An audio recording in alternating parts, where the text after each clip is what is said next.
Leeds United podcast. Hello and welcome to the first episode of the Big Fish Theory. It's the Leeds United podcast. Long time Leeds United fan. I went to my first game when I was 2.5, as far as my father tells me. QPR. We lost and they were trouble, and my mother screamed at him. They were divorced soon after. I've moved to Netherlands. I've been here a while, and I'm basically starting a podcast. Speak to my father, put it out there, and see if anybody likes it, and let me know. So tomorrow, Norwich FA Cup. Norwich are in good form since Clement took over. They pulled us out of relegation zone. They've gone on quite a decent run recently. I think they've lost 2 in maybe last 10, and I think the other 8 they won. Last 2 games they beat Leicester and Wednesday, but Wednesday obviously relegated, and Leicester hopefully so too. They play a 4-2-3-1. McLean, their centre midfielder, is I think their oldest player. They're quite a young side. He's the playmaker. He's rather physical. They've got quite an injury issue at the moment. Toure and Schwartu are out, and both forwards, both big players for them. Heitsgaarden is a young Danish lad. He'll be playing up front, and he's not the same level. You'd expect Jacobiol to do quite a job on him, to be fair. And whether it's Pascal Skrike, James Justin, Sebastian Bornau, who knows? But I imagine there will be quite a lot of turnover now, as obviously losing at Sunderland changes the perspective of the FA Cup. If we'd have got 3 points from that, you would really be looking at it thinking, we can go into this game, have a cup run, brilliant. Whereas now you're looking at quite a lot of rotation. Obviously, there's a relegation battle on, 3 points in it, 4 if you count goal difference. And realistically now, you're more looking for certain players to make their stamp on the game. Your Nontos, your Tanakas, your Longstaffs, your James, your Nemechas, to really be looking at this game and saying, look, I can prove I've got a starting lineup here, which in all fairness, we didn't see at Birmingham, and we didn't see at the Wednesday Cup game either. Nobody really put their name on back at shirt that day, we do need that, because at the moment, I know obviously Farker is quite pragmatic and he does tend to stick to a certain side, but in this running we need something that we can develop, something we can change before the 70th minute, before those classic substitution times that annoy shit out of us all. They're a very young side, apart from McLean. He's the steady head in the game. You've got to be looking at this Norwich game that you're going to beat them, and you're going to beat them well. I would suggest there'll be a lot of match sharpness issues for us, but they have got quite a lot of injuries at the moment. And although they're on a good run with Premier League quality, Premier League side, and some of the players that we're speaking about would hammer it in the Championship. Maybe we'll see Joe Peru, which would be nice for us and for him. After the Sunderland game, the performance, and you need to stake a claim. You need to be looking at that performance. Obviously robbed with the Man City situation. That Man City were a great performance, especially first half. You can't fault the lads. And I think we can all see when we talk about performance, we all know effort levels. You could see that. And then as Leeds United, as a fan base, inside the ground, nobody gets on anybody's case for putting in 110%. Like Rudolph Austin, I remember that he was crap, but he put in so much effort that you couldn't fault it so much. That's what you need to be seeing in these cup games. If you see that 110%, they're going that extra mile. They're putting in those kilometres per game, like Anton Stack has done for the last couple of games. They're really taking it on the shoulders, because Ampadu's going to have a poor game every now and again. You can't rely on individuals to get us through these games. We need more from a squad, and this is a chance to prove that from our point of view. It's just that FA Cup now comes second to league, because everybody wants a cup run, me included. But fact of the matter is, we're in a relegation battle, and if Spurs weren't as shit as they are, then we'd be really a little bit in trouble. I think there's a lot of conversation at the moment about Daniel Farker, and yeah, I don't know. X is a scary place, but so you don't really know if you're getting a general vibe or not. But I will be speaking to my father shortly. I think his substitutions, we all are annoyed by that. This 70th minute, we're waiting to change it. You can see what's wrong. When we're flogging Aronson for so long that, he's absolutely out on his feet, he's not making runs anymore, and we keep him on and we keep him on. I think we're going to see Buonanotte, similar position, similar style of player as Aronson. And obviously the Birmingham game wasn't a great good way to sell himself. But cut short, start again. Let's see how he goes. Give him a run because we need that squad depth now. It's getting to squeaky bum time. What I would say about Farker is, although those subs do bother us, squad happiness, like players coming on, playing for squad, really putting their art on the sleeves. I would say that he keeps a very happy squad even when players aren't playing. He inherited an absolute mess. We all know what we're going off with. These emergency loans are leaving. Nonto refused to train. Like, we really had an issue at that point, and I think we had a couple of keepers on bench on first game. It was just a mess. And Harris turned that around. Got us to a playoff final, got us promoted.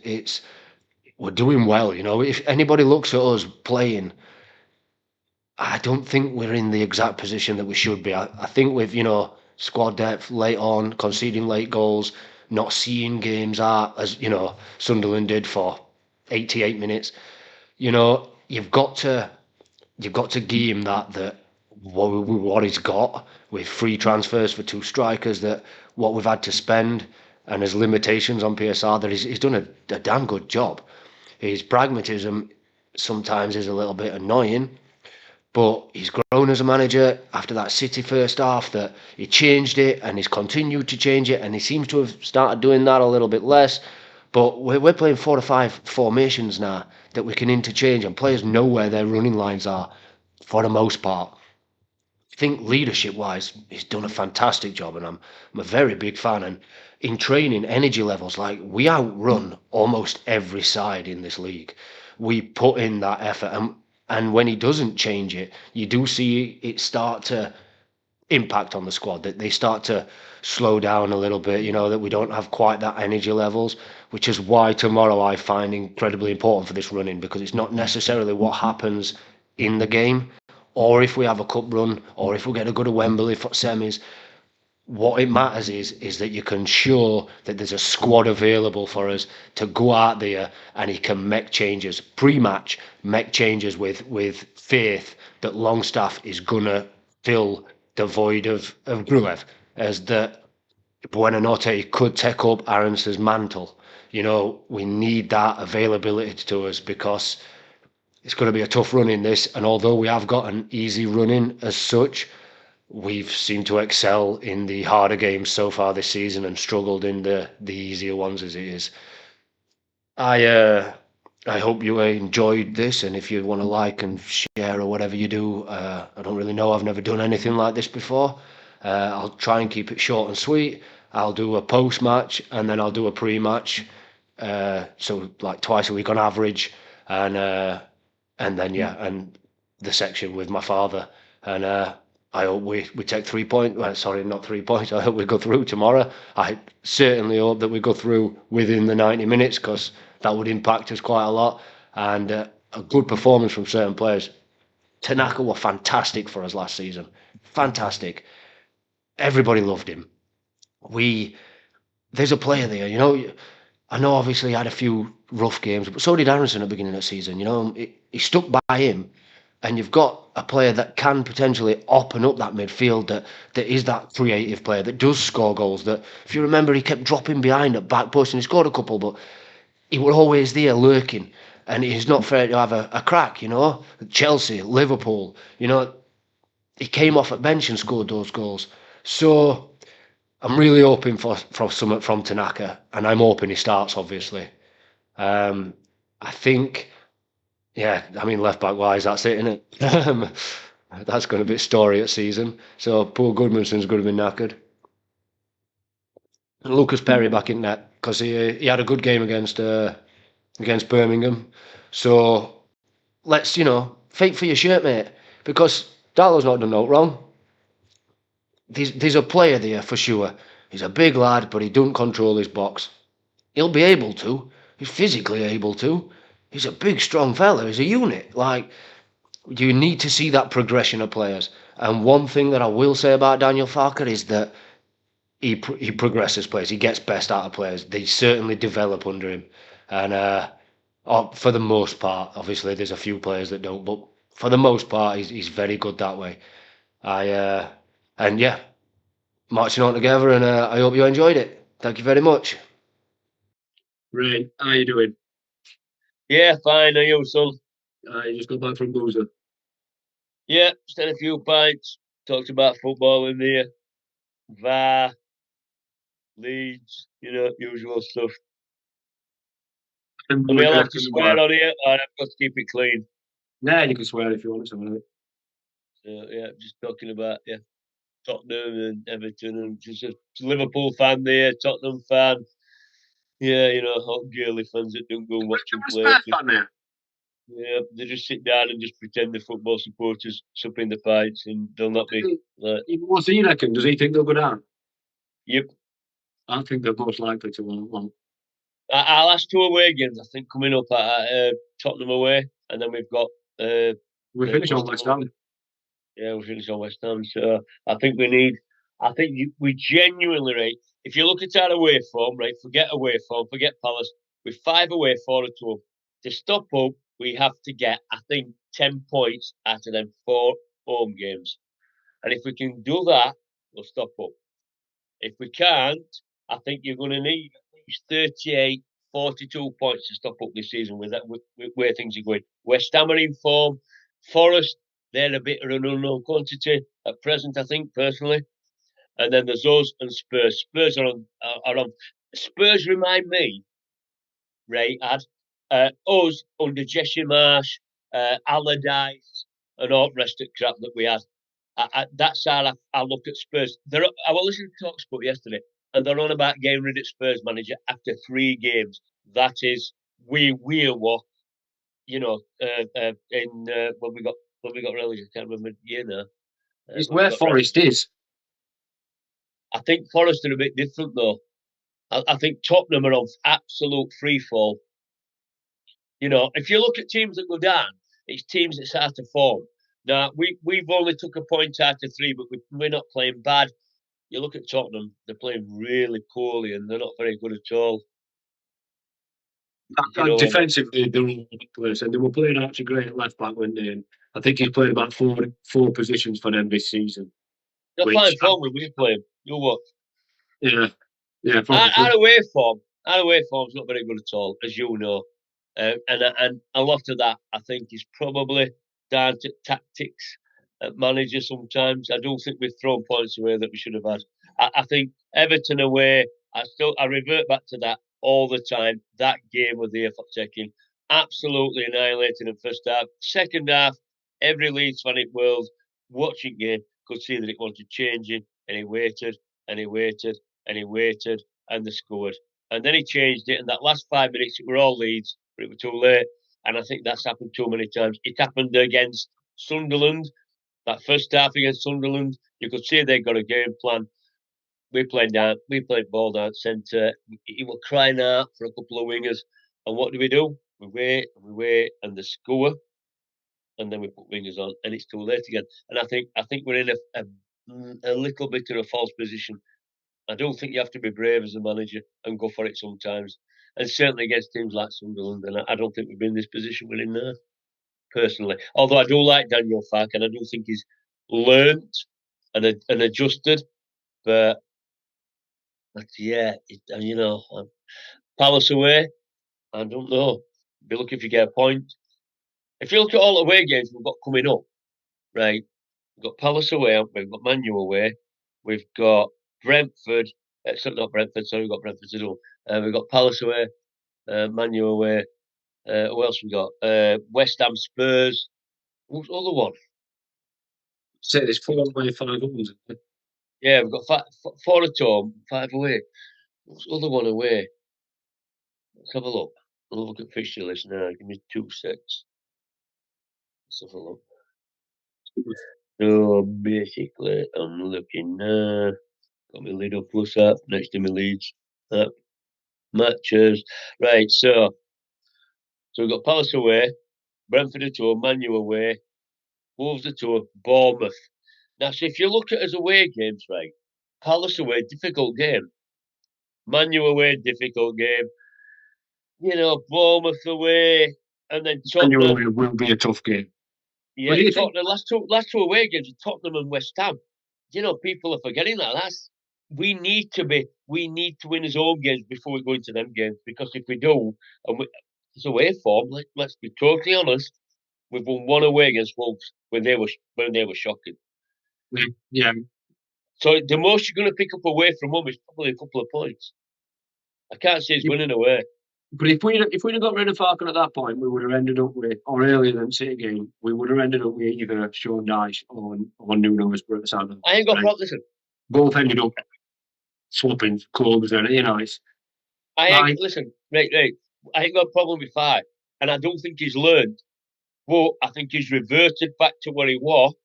And I think the problem you have with Fark is, which every supporter, you know, I'm at Grand every week, and I talk to these people, right? He waits. He's not proactive. He's reactive. And the problem with reactive is, it will like that. If you look at games, you know yourself, you watch football, right? You watch Leeds. That Everton game were crying out on 70 minutes, 75 minutes for a change, and he waits until we go 1-0 down, and then he changes it, and it's too late. Sunderland were a case in point again. They were crap.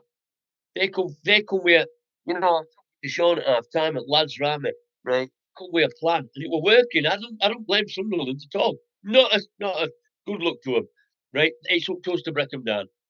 But he waited, and then they scored penalty. Fetches Metcher on, but we still ain't got pace down them wings. It's all right playing ball down. Calvert Lewin scores his goals, get balls down wing, get balls into the box, and it proved it that last 10 minutes again. When we changed it, balls into the box. We were unlucky not to score. I know that we were unlucky with penalty, but I think he makes decisions too late. I think he's reactive and not proactive, and I genuinely think that could cost us. Although I don't think we'll go down, I don't think it's cost us at least. I don't know how many points this season. You go back through the season. How many times have we done that when we thought we were going to, you know, Everton, Newcastle, I thought probably were a bad. That penalty decision cost us against Newcastle. But there's games there we shouldn't be in this position. Definitely not. Whereas Tottenham, you look at them and you can't say that for Tottenham because they've been shit all season. With Leeds, we've put some wonderful performances in, but we've not come away with points that we should have. Do you think that's a bit to do with squad depth as well? Because let's be honest, if you looked at that Wednesday game, and then you looked at the Birmingham game, who claimed the shirt? I genuinely think that's down to decision making of management. Yeah, but we've seen Nonto come on, and he's been crap sometimes. You know, you've seen Tanaka come on and struggle after Chelsea and Liverpool game. Like you've seen Longstaff come on and labour a bit because and it's always that there's no match sharpness, and I get that, but like, if you haven't got that squad depth, you know, like, in all fairness, the fact that Calvert Lewin scored 10 goals this season as a free transfer, I mean, nobody's seen that coming, especially with his injury record, right? I think what he's got to do with a small squad, 8th Championship squad, that's come up with less money than what Sunderland spent, with less money than what Burnley spent, that he's come up and I think we've done quite well. I enjoyed season so far. I agree. And don't get me wrong, if substitutes, that don't take away from the team he picked against Sunderland. I agree. You know, they come into that game, Sunderland. Let's be fair, decimated with injuries. Right? What do? You're at Ellen Road, at home, on a night match. You go for it. It's a big game. You win that game, and you play 3 defensive midfielders. You're not looking over your shoulders, and he didn't do that. It was a defensive formation. and that's the problem. Then he changes it into an attacking formation with your wingers going down. And I genuinely believe you get your wingers down, you get balls in box, right? And Calvin Lewin, it's Maitland, it's Maitland veg for him, for me. Putting ball down centre. You look at them two Arsenal games, right? We lost them two Arsenal games because of tactics. They were better than us, and I know that. And I'm not saying we'd have won it, but I genuinely think if he had to play one up front on his own and played into their hands, I'm not saying we'd have won. They're there to be got at. I know what you mean. They're there to be got at. You've got to be defensively solid against those sides. I think technically, I don't think you look at Premiership, right? You look at your managers, and technically, your top managers know how to change games, right? Either before, and I like Pack, and I won't sack him because if you do get relegated, the better manager there to fetch you back up. That's pointless. You might as well stick with him if we go down. We'll get relegated. No, I don't. I think we're playing well enough. I think he's got to be brave, though. I think he's got to be brave. He's got to go for it. These home matches, he's got to go for it and think and just. I know it sounds a bit daft, not unleashing, but let players go. Play, James, play. I know he don't, and I know managers have certain players who they don't like to play. I understand that, right? And I know Okafor, we're just finding form, which is a massive shame because we stood by Okafor when he had some shocking performances. But then he come to fore a little bit, didn't you? You could see we're getting into it. And I've always said this about players.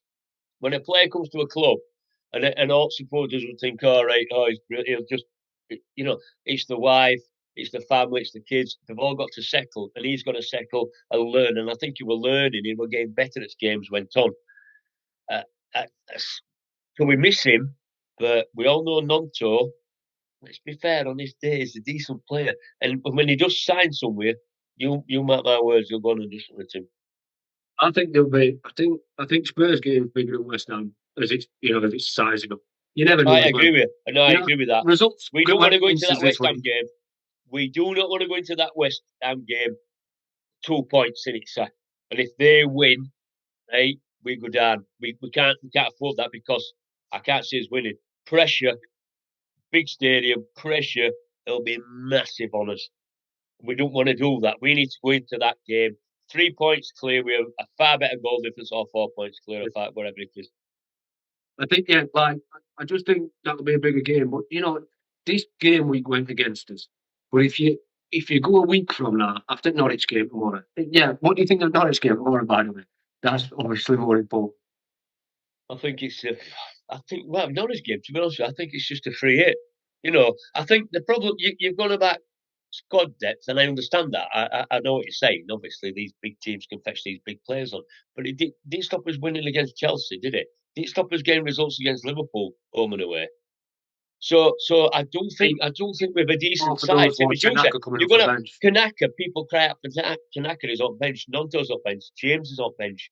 Pero's on bench. We've got Longstaff's on bench. I think we've got enough on bench, to be honest with you, to turn games around. But I think tomorrow is a free hit. And if we don't win tomorrow, I'll be very disappointed. I think tomorrow, if they don't go out, those players that you've just mentioned, and obviously Bona, and probably they're good enough. Well, let's be honest. If they don't make that statement and say, this is my shirt next week, they should claim it, which I don't think they did at Birmingham, and I don't think they certainly did on Wednesdays. How many players did at the beginning of the season would you say had gone straight into the squad? James, Nonto. James, yeah. I think obviously until we got Calvin Lewin, I think it looked like we were going to be our main striker. Goalkeeper. Well, now because Mesley had gone on here and that had done. No. Obviously. Yeah, but what they call it, beginning of the season, what would your team have been? You'd have probably played goalkeeper. You'd have played Nonto. You'd have played James. You'd have played Longstaff. So you're Darlow, yeah. Well, we didn't have Longstaff either, did we? Darlow was second goalkeeper. So majority of people that's coming in, you could say actually, a squad player, not squad player. Stack's been a fantastic signing. DCL's been a great signing. Aronson's obviously, worked on it and fair dues. And then he's turned this season round, but he has been this last couple of games. Robinson, has been fantastic. And beyond, a very good signing. It took a while for him to grow into the position, but he did. Rodon, fantastic. Strike, fantastic. And I know what you mean. If at squad's championship level, but don't forget, we also finished at top of championship over 100 points. You know, we were a very, very good side last year. Like, so it weren't like you were just going up and, you know, you just made it, went through playoffs. I would imagine Sunderland did that, and look at them. Not like, you know what I mean? They weren't just average championship players. We had highest wage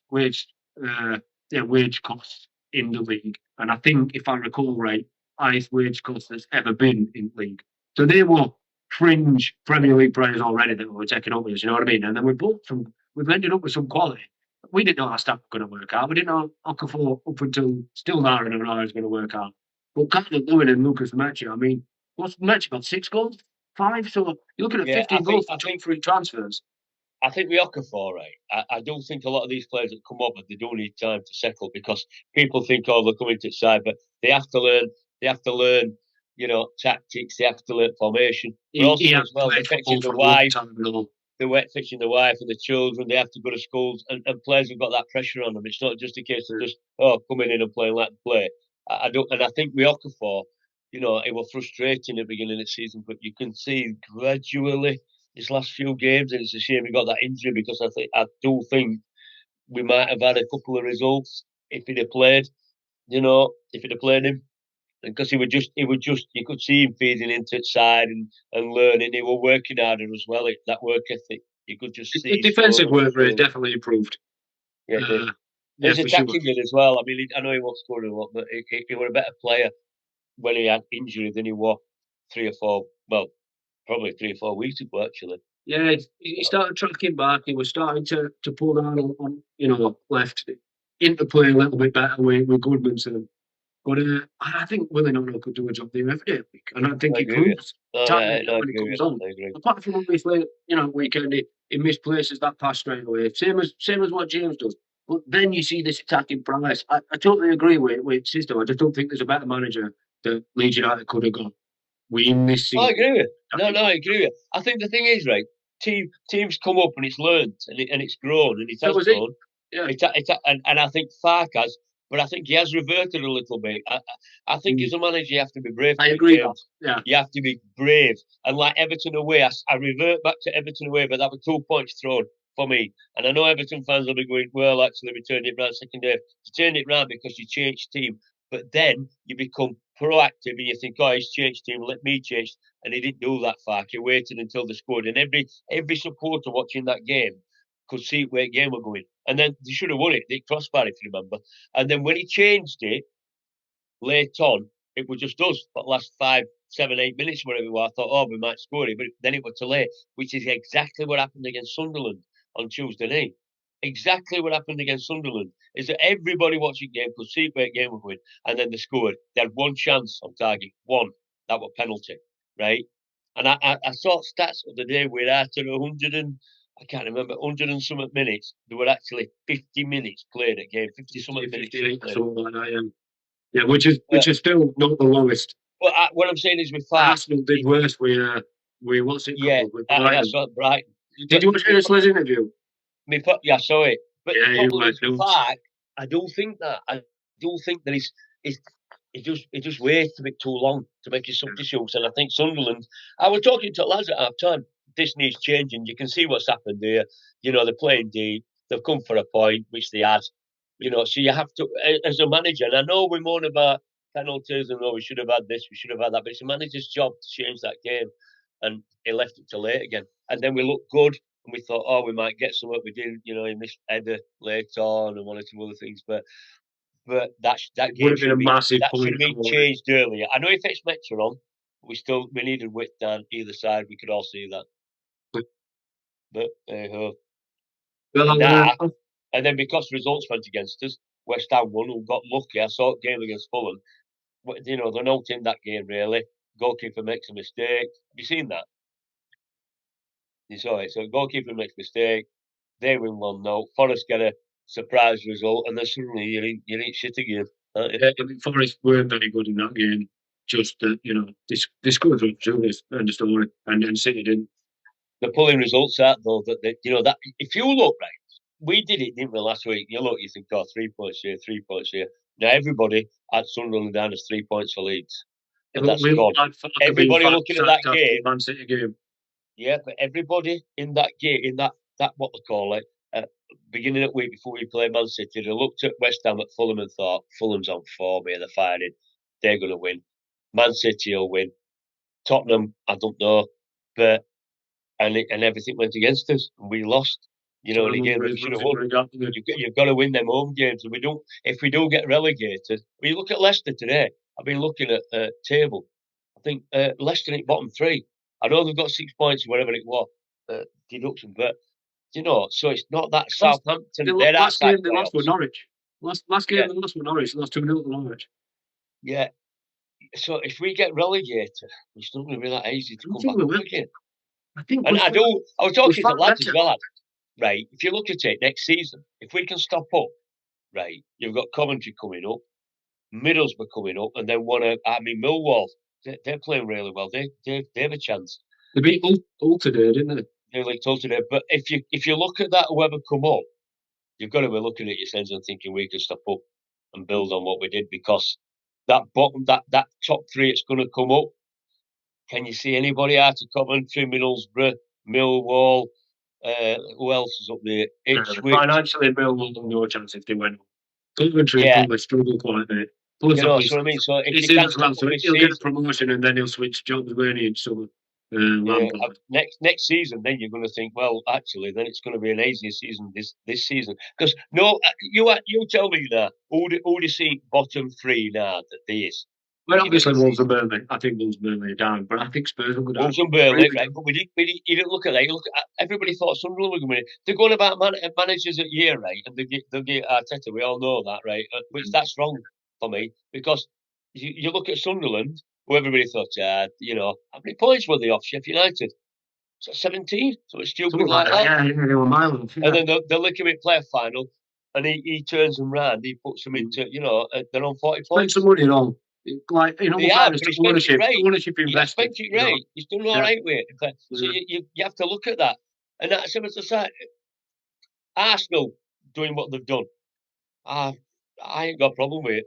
I'm sorry. Yeah. It's up to other teams to, you know, to score or to when they get the chances. It will like us, won't it? It will like us against Man City. You get your chances against teams like that. You have to score. And that first half, Leeds should have been 2-0 up before City winning the game. They had one bit of outstanding quality, City, and won that game, right? But you need to take them chances, and if you don't, it comes and bites you on ass, which has happened. What's happened to us, I think, this season? We have missed a lot of chances, as well as he's done, Calvert-Lewin, and he has. Everton, far post, when he hits post and it comes back, or did he put it wide? I can't remember that one. Where he could have gone 2-0 up. City, they're big. They're big season-changing moments, aren't they? You know, 2-0 up. Villa should have been 2-0 up against Villa and didn't. And then they came back into the game later on and scored. Obviously, they fetched that quality on Abrams and 1 or 2. You know, there's a lot of games out there we should have won, I think, really. Yeah. And we didn't. But that's how it goes. But, so we'll see. Tomorrow's a free hit, right? For me. Tomorrow's a free hit. Let's see what happens.